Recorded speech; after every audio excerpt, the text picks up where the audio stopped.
My dudes, what is up? It is Noah, back again with another video, and today we're talking about one of my favorite social media platforms in the entire universe. And no, we're not talking about YouTube. I'm talking about the gram. The Instagram. There are so many things that I love about this app. The fact that you can take a picture, write a quick blurb, and boop, have it pop up on your feed. It's like an endless outlet for creativity. And because of that, there's no right or wrong way to do Instagram. It's a creative outlet, so however you choose to do Instagram is awesome. But in this video, I'm going to show you how I do Instagram, how I tackle it from all aspects. Starting at the top, we are talking about taking the photo and or video. As Instagram is a photo and video sharing platform, that is obviously going to be the most important part. It's what you're presenting to everyone and what you're showing. Now, as I am no professional, I don't claim to be, I'm still learning every day, but this is kind of what I do when I go to shoot. First and foremost, the main thing I look for is a story in my image. Now, my Instagram focuses on my adventures and my travels and the things I do. Yours might focus on your dog or your car or the food you eat, but it doesn't matter. I think it's important to find a story. So whenever I'm there taking pictures, I'm always trying to think, what can I portray with this? Maybe curiosity or eeriness or excitement or something like that. Something that will spark someone's interest and go, wow, that's cool, or wow, that makes me feel this way. A story. For example, this is a photo I took recently of my friend Mike exploring Cascade Falls. So he's climbing the rocks. I easily could have just said, hey Mike, turn around and smile for the camera. That would have been one photo. Or I could have waited till he moved and taken a photo without Mike in it. That would have been a second photo. But neither of those photos I feel invokes any story. They're just kind of pictures. But this, when you look at it, it's Mike's back turned around as he's looking where he wants to put his feet, as he's climbing over these rocks trying to reach this log. Mike wasn't just standing there smiling for 3 seconds saying cheese. Mike was actually exploring and trying to reach something and see what's around him. So in that way, it shows a story. And then secondly, after I find a story, if I find a story, I start looking for the elements of photography. So like leading lines, lines that point to a place, or contrast or colors or unique things like smoke and fog, stuff like that to make the photo more interesting. And then I'll try to combine those into a story. One of the most important and often overlooked aspects of Instagram is your feed. When someone says feed, they're referring to your homepage, what it looks like when someone clicks on your profile. Your feed is super important because Instagram shows your work as a collective body, not just a single piece. It's very rare that someone sees one photo from you and clicks the follow button. If they like a photo, they're probably going to click on your profile and look at the rest of your stuff. Now your photo might be great, that photo might be great, the rest of your photos might be great,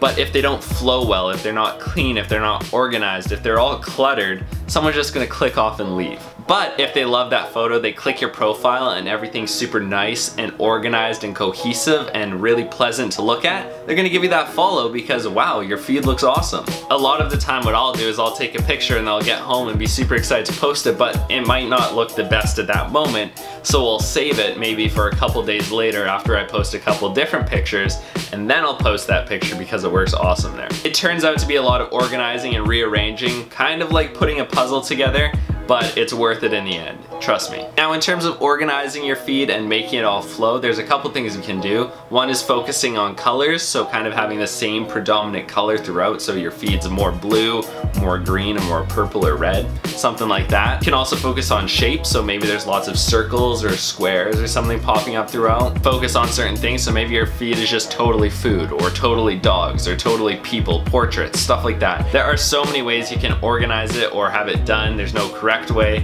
so whatever works for you. And then after you take your photo, it is into the editing booth. Software I use is Adobe Lightroom. I do use Photoshop a bit, which I'll get into later, but Lightroom is the way to go. So you're gonna start off here in the library tab, in which you can import all of your photos from your SD card. Even if I don't plan on editing photos, I still throw them in here just for the organizational aspect. Today we're gonna edit some photos from my Othello tunnel trip, so I'm gonna click that and then head over to the Develop tab, which is the main tab you're going to be using in Lightroom. Under the Develop tab, this is basically where all the magic happens. It's the Magic tab. On the right here we have our histogram, which is basically a layout of light. Photography is taking light and capturing it onto this sensor. This shows all that light and how it's spread out. Here we have the toolbar, we have crop tools, we have spot removal tools. Down here we have the meat and bones, the meat and potatoes of how you're going to change your image. So first off, I like to go through all of the photos down here and choose the ones I like, because there's no use in editing them all. So what I do is I press P on the photos I like, and that picks them. So now once you have them all picked, go right to here and choose to sort them by flag. So I always start with tone curve. Now this can look kind of daunting, but it's really not. It's really quite simple. You just look at it as if the top part affects all the whites, all the bright parts of the image, and the bottom part affects all the blacks and the dark parts of the image, meaning that the middle affects all the midtones. The beauty about Lightroom is that you can figure out all of this by yourself just by messing with things. You don't have to worry, because you can always undo something if you mess up. You pull the darks, it gets darker. You push the whites, it gets whiter, stuff like that. So a lot of it is just messing around until you get a look you like. If I pull this up, I can give the image a bit of a faded, kind of mystical look, which is dope. Shoot the whites up a bit just to give it a bit more pop. I really like that. I'm using the backslash key to see the difference between before and after. So once your tone curve is in a good spot, you can head over to the basic tab and finish off the rest. Exposure is just going to change the amount of light on the image. I honestly like it like that. I think it's pretty well exposed. In terms of contrast, maybe just add a teeny bit, like +3. Highlights, I'm gonna take those down because I like having the mountain in the background quite a bit. Then the shadows, pull up just a tad. Then the whites, bring those up a bit. And the blacks, crush those just a little bit.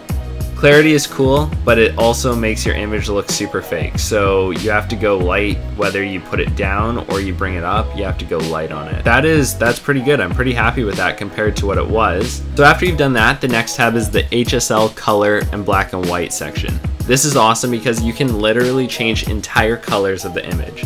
So for example, if I really didn't like the shade of green these trees were, like I just hated it, I could come over here and click this button, which gives me a slider, and I can click on the greens. I can slide it up or down, changing them maybe more so yellow or more so green. So now that we're done with the hue, you can do the same thing with saturation. Let's say I felt that the water isn't colorful enough, so I could click the water and then drag and make that more colorful or not. And finally, I can adjust the luminance, that is the light. So if I wanted this mountain to be less apparent, I could hide it in the highlights and make it super bright.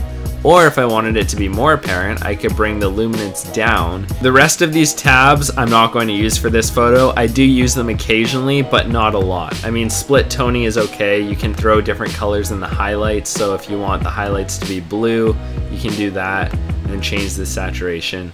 I don't need it for this picture, so I'm not going to, but there's some cool features that you can mess around with. Now my favorite part about working with Adobe programs is the fact that they link so well, like so well with other Adobe programs. So if you right click your image down here and go edit in, you can bring it into Photoshop and doctor it. Lightroom is awesome for affecting the light and the colors in the photo, but Photoshop is awesome for doctoring or changing things. For example, taking out these people down here. I think these people kind of ruin the magical effect of the image, so I'm going to head over here to my spot healing brush tool, and I'll click that, and I'll be able to select over them, and just boom, they're gone, erased, right? It's super cool. Now obviously I could spend a lot more time and do a better job on that than I did, but on Instagram when you upload it, it gets super compressed. So all of the small details and maybe imperfections that you missed while you were editing won't be noticeable or detectable when it's on Instagram, just because no one will be able to zoom in close enough to see that something's wrong. So once you do that, that's cool. There's a couple other tools in Photoshop. I really like the healing brush as well as the patch tool and the content aware move tool. Those are all very good. I also often use the clone stamp tools. So those are my main tools for doctoring photos. I do not doctor my photos very much, but I do use it to remove people who are standing in front of something or something that ruins the image or the message that I'm going for with the image. So Photoshop is very helpful. But once you do that, you can just hit Command S or Control S, save the image on whatever platform you are. And what's awesome about Adobe is since everything links so well together, that image is instantly imported back into your Lightroom with all of the changes made. Look at that. Now once you have your photo and you're happy with it, let's say you just want to make some last minute changes, maybe change the temperature a teeny bit, there you go. You can click File and Export or Shift Command E and then export the file. And then once it's exported, you just find it on your laptop. There it is. You can right click, and this is what I do. I go to share and airdrop it, and then I airdrop it straight to my iPhone. Woo! Oh my gosh, that was a lot. I hope you guys enjoyed this video. I hope I was able to offer you something and help you guys out. I want to thank you all so much for watching. I appreciate every single one of you so much. If you haven't followed me on Instagram already, link is in the description, and I'll see you in another one. My dudes, what is up? My dudes, what is up? My dudes, what is up?